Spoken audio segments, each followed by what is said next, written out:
अस्सलाम वालेकुम स्टूडेंट्स, आज का हमारा टॉपिक है non Kojiya and the pro causa fallacy, topic number 5.3। The phrase non causa pro Kojiya is a Latin, ठीक है। ये जो फ्रेज़ है आपके पास नॉन कोजिया प्रो कोजिया, ये एक लातीनी वर्ड है। Stands for not the cause for the cause in English में इसका क्या मीनिंग है? Not the cause for the cause. It is an informal fallacy, एक इनफॉर्मल फैलेसी है इन which the underlying cause of the phenomena is incorrectly identified. For example, every time I go to sleep, the sun goes down. Therefore, my going to sleep causes the sun to set. Here, the two events may coincide but have no causal connection. कहता है यहाँ पे दो events हैं। एक event क्या है कि आई गो टू स्लीप, ठीक है। सेकेंड इवेंट क्या है? The sun goes down. तो ये दोनों इवेंट्स आपस में कोइंसाइड तो करते हैं, लेकिन इनका आपस में कोई कैजुअल कनेक्शन नहीं है। The other names for the non causa pro causa fallacy are casual fallacy और false cause fallacy. Another name क्या है हमारे पास नॉन कोजिया प्रो कोजिया का? कैजुअल फैलेसी और false cause fallacy. One of the most frequent errors that people make in their thinking in this regard to the causality, too often people assume that because two events coincide with each other, then one event causes the other.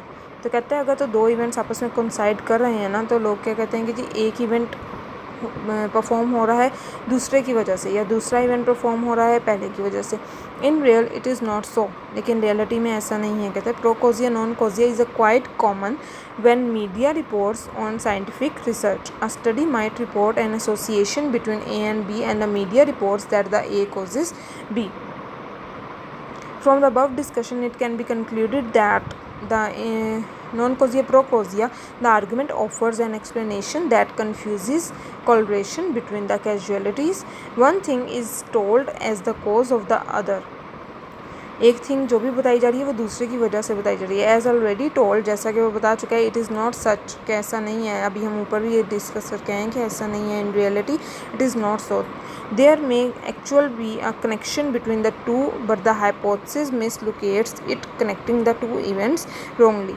कहते हैं उनके दरमियान में connection हो सकता है, लेकिन एक चीज़ दूसरे की वजह से नहीं हो रही होती है असल में। Here are some examples of the non causa pro causa fallacy. Appointing more police on the street causes crime to increase. When the cops on the beat were increased, the number of the crimes witnessed by the police actually went up. On the South Pacific island where lies are common, it was noticed that the sick people tended to have the fewer lies than the healthy people. We conclude that the having lies actually promotes health. अब कहता है जी south Pacific island में क्या है कि लाइस होना common सी बात है। ये चीज़ नोटिस की गई कि जो लोग सिक होते हैं, बीमार होते हैं, उनमें कम लाइस होती है as compared to the healthy people. तो लाइस का होना क्या कंक्लूड किया, यहाँ से क्या कंक्लूजन निकला? That the having lice actually the promotes health, के लाइस का होना जो है जी वो हेल्थ को प्रमोट करता है, ठीक है। लेकिन ऐसी कोई कॉज नहीं है ये। People on Medicaid tend to be sicker than people who do not have health insurance at all. This proves that the Medicaid is a bad idea. Putting people on the Medicaid actually causes them to sick. Pat Robertson argued that the Hurricane Katrina was God's punishment for the abortion, while John Hay said the storm was God's way to the punishing homosexuality. तो ये examples यहाँ पास non causa pro causa fallacy की। Next one इसके short answer questions and MCQs हैं। Next हमारे पास है red herring fallacy. Red herring fallacy occurs when we introduced an irrelevant issue into the argument. Red herring fallacy तब occur करती है जब हम कोई इररेलेवेंट इशू राइज कर देते हैं अपने आर्गुमेंट में, ठीक है। जिस चीज़ के बारे में आर्गुमेंट हो रहा है, जिस चीज़ के बारे में हम बात कर रहे हैं, हम उस बात से हट के कोई इररेलेवेंट बात हम कर दें तो उसको कहते हैं red herring fallacy. Irrelevant information और the other techniques distract from the argument at hand. तो हमारी अटेंशन उस बात से हट के दूसरी बात की तरफ चल जाती है जो कि बिल्कुल उसके इररेलेवेंट और ऑपोजिट है। In this way a red herring fallacy refers to distraction from the argument typically with some sentiments that seems to be relevant but don't really on topic. This tact is common when someone does not like the current topic and wants to distract towards something easier or suffer to a test. ऐसा mostly तब होता है जब किसी को अपना current topic अच्छा नहीं लग रहा होता, ठीक है। जैसे क्लास में टीचर कोई टॉपिक समझा रही हैं, आप लोगों को किसी चीज़ पे लेक्चर डिलीवर कर रही हैं, तो कुछ स्टूडेंट्स होते हैं उनका इंटरेस्ट डेवलप नहीं हो रहा होता उस टॉपिक में, तो वो क्या चाहते हैं कि जी ये वाला टॉपिक छोड़ के तो हम किसी और चीज़ की तरफ चले जाएँ, जिस चीज़ में उनका इंटरेस्ट हो उस चीज़ की तरफ चले जाएँ। तो वो बेसिकली होता क्या है, वो डिस्ट्रैक्ट हो जाते हैं, ठीक है। तो इसी डिस्ट्रैक्शन को कहते हैं red herring fallacy. A red herring fallacy is typically related to an issue in the question but is not relevant enough to be helpful।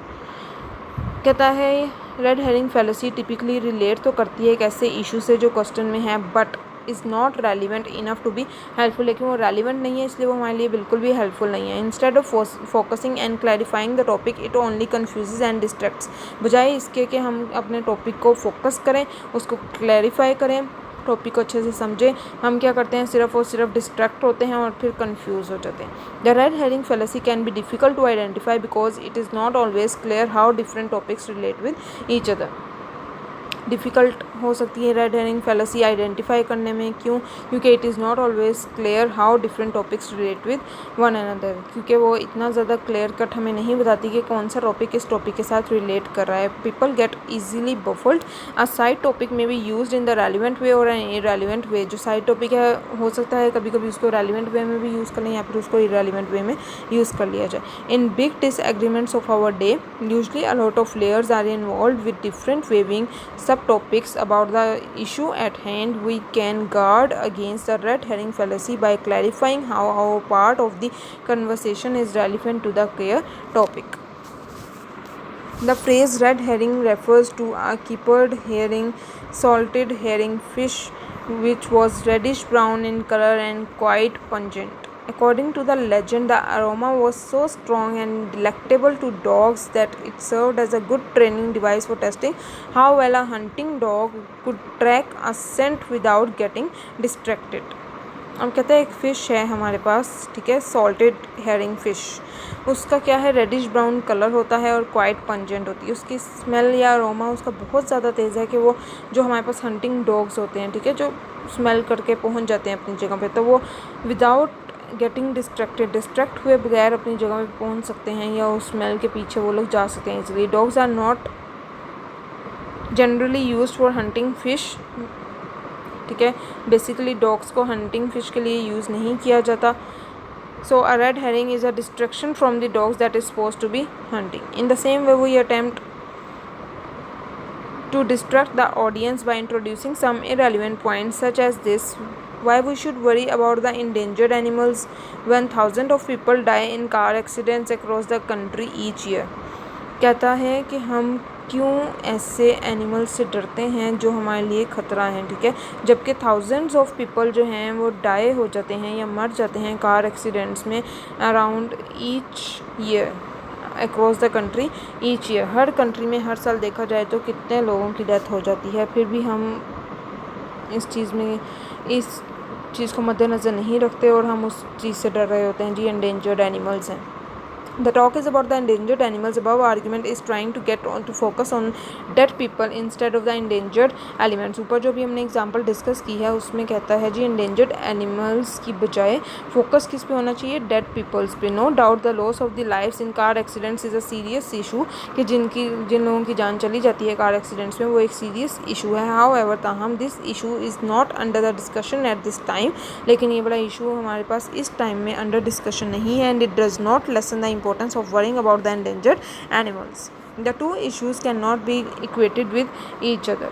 There is another example. My wife wants to talk about the cleaning out of the garbage, so I asked her what she wants to do with our patio furniture. Now she is shopping for new patio furniture and not asking me about the garbage. तो उसने क्या किया, उसको distract कर दिया। वो बात कर रही थी गार्बेज क्लीन करने की, उसने बात कर दिया आगे से उसके साथ फ़र्नीचर बाय करने की, तो वो डिस्ट्रैक्ट हो गई, कहाँ से, अपने काम से हट के वो न्यू फर्नीचर बाय करने की तरफ सोचने लग गई है, वहाँ पे चली गई, ठीक है। तो ये था हमारा रेड हेरिंग फैलेसी। अभी हमने किया non causa, pro causa and red herring fallacy. Next है इसके short answer question and MCQs। Hopefully सब स्टूडेंट्स को समझ आ गई होगी। ओके, टेक केयर, अल्लाह हाफिज़।